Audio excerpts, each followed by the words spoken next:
Good morning from a slightly foggy UK. I'm off on what I think will be a pretty exciting road trip because today, not for the first time, I'm taking a Toyota to the Nürburgring in a pan-European dash that will see me not getting out of the car for a long time. I'll explain more in a moment. I haven't had a coffee. There's a reason for that.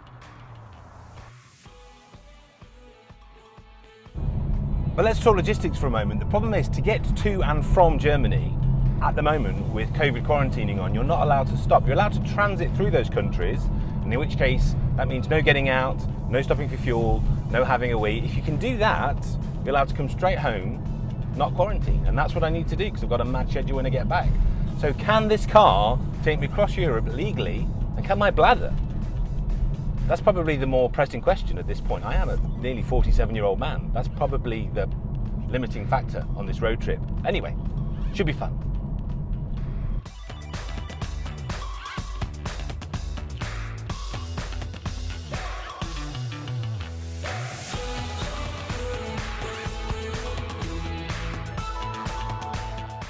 So as you might hope, the Supra has conveyed me across Europe in grand style. It's been comfortable, it's been economical, which was a huge surprise. I was getting over 42 on the motorway, which blew my mind.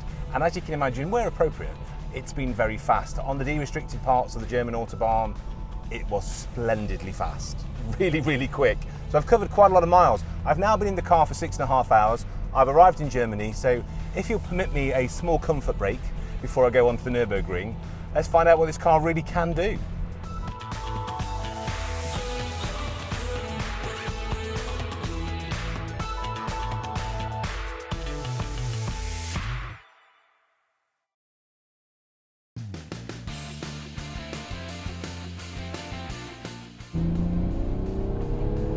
So I'm in sport mode, and you have to remember this thing has 335 horsepower, does 0 to 60 in 4.4 seconds. It's quick. It's already proved itself as a GT, but what's it like on the world's most difficult track? Now, there's a reason that people use the Nürburgring for testing, and that's simply because one lap here is equivalent to doing many weeks and miles of testing on a normal road. It's that hard and that punishing on the car. And this, as you can see, is just lovely. What I've noticed about driving this car on the road is it just goes exactly where you point it. It's short, it's squat, it's got a ton of grip. Well, I'm going to leave all the traction control on for now.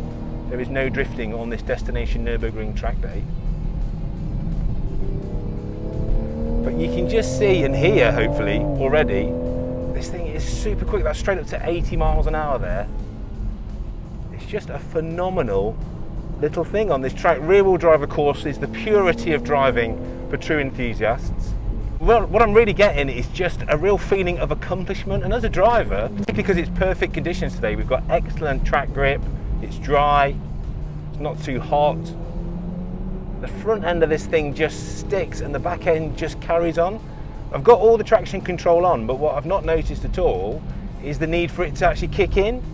This thing has got so much mechanical grip and so much torque out of a corner, so you just on the brakes, turn the front in, trailing throttle, squeeze the power through the chicane and roll out.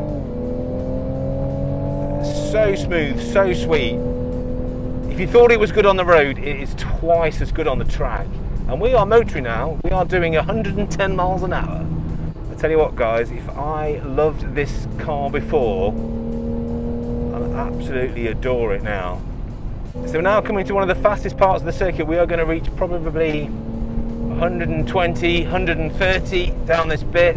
You can see how well the suspension copes with the bumps, and that's why this is such a demanding track, because you have got so many challenges and tasks being demanded of the car.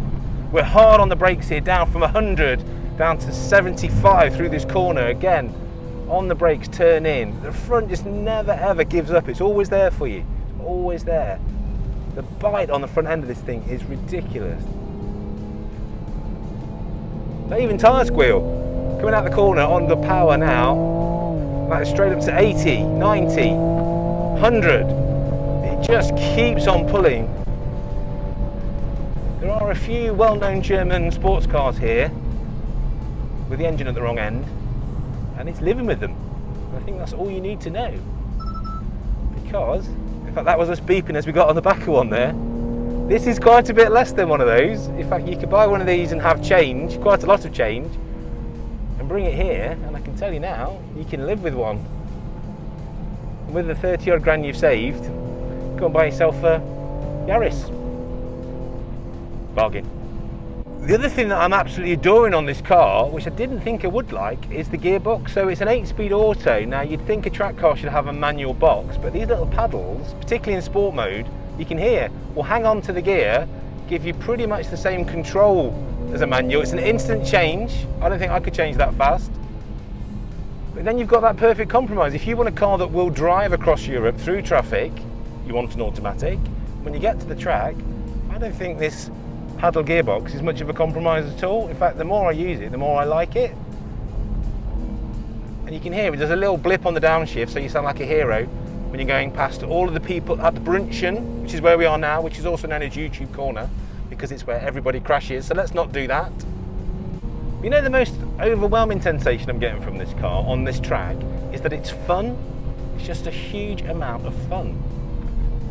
And ask yourself why you buy this kind of car. It's because you want to enjoy it. You want to enjoy the thrill of driving. While we still can, while we're still allowed to buy petrol engines and do silly things with them, let's do that. Let's buy a 3-litre twin-scroll turbocharger that has a lot of power, rear-wheel drive, and the ability to put a huge smile on your face and take it somewhere like this, where you can just enjoy yourself for hours at a time. So after 2 days with the Supra, I'm absolutely in love with it, but I can't quite work out what it is, because it covers European mileage like a Grand Tourer, a true GT, yet it laps the Nürburgring like a sports car. So is it both? Is it either? Labels can be so constrictive. I tell you what, you drive one, make up your own mind. Either way, you'll love it.